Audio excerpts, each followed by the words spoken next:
Hi YouTube, welcome to another edition of Horror Hands, and for this video I'm going to show off some really cool movies that were sent to me by a fellow YouTuber, a YouTuber called Alan Scouser. Me and Alan have become quite good friends here on YouTube, and he sent me these movies free of charge. He didn't want anything for them, which I thought was a really nice thing to do, so thank you so much for that, Alan. I appreciate it.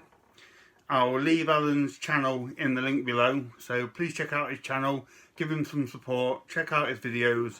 He does some really good stuff. He's a great guy and generous too, so yeah, please give him your support. So I'll go through the movies that Alan sent me. So I'll do it in alphabetical order.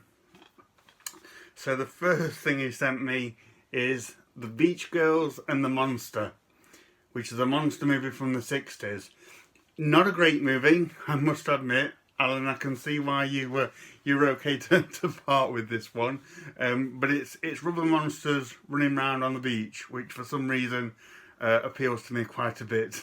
So the monster moments in this are pretty good. It's a terrible looking monster. It looks very fake. But there's a lot of scenes of talking. There's a lot of kind of 60s banality, which just gets a little bit mind-numbing after a while. And the Scooby-Doo ending doesn't help this one. But for some reason, it does appeal to me. This is a good example of a bad movie, if that makes sense. If you want to see a good 60s monster movie on the beach, check out Horrors of Party Beach.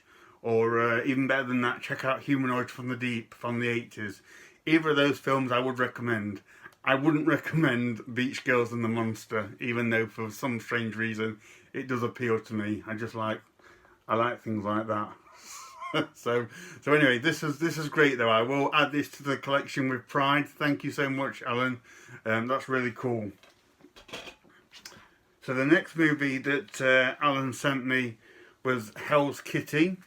And this was a really weird, kind of quirky indie movie about this guy who his cat is possessed, and it just proceeds to either injure or kill seemingly random people that come round to his apartment. But it's very, very strange. It's almost as if the creators of this just tried to get as much strange stuff into the movie that they could afford to do. Whether it made sense, whether it was congruent to what had just happened in the film, I don't think they cared. And there's just a lot of weird, random stuff in this.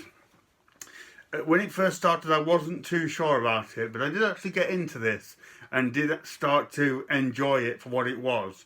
It's got some really good references to horror movies in this, and I just enjoyed it for its randomness and irreverence, really. And it's from Wild Eye as well. It's not too bad from Wild Eye. I've certainly seen worse from them. So yeah, I did actually, I did enjoy this one. This was pretty fun. So again, thank you, Alan, for that. And the last thing he sent me, which I really enjoyed, was Pinocchios Revenge. So I wasn't expecting much from this. I was kind of expecting sort of a tired rehash of the Chucky movies.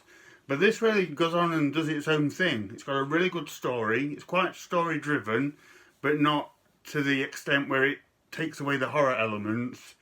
It's got some good characters, great story. The Pinocchio doll in it was really good, and I liked when that started moving around on its own.